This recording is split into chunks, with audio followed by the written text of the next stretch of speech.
Pa-clear lang po sir.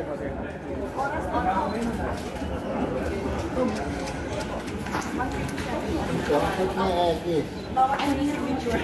Oras na lang po. Oras po. Bawal 1 minute.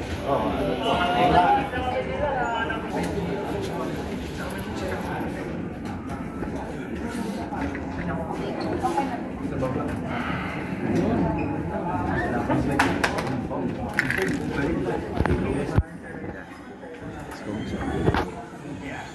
Hi Kong.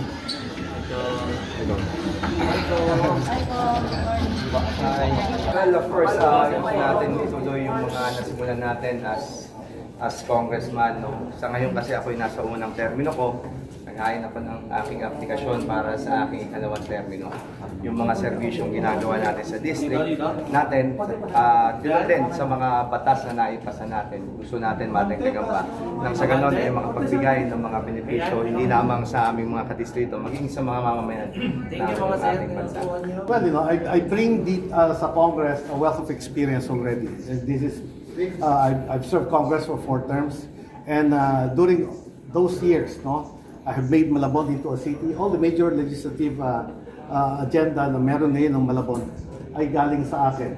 Cityhood ng Malabon, ang pagtatayo ng bagong ospital, San Lorenzo Ruiz General Hospital, pagkakaroon namin ng bagong Malabon National Science and Mathematics High School, pagiging independent na mga eskwelahan sa amin.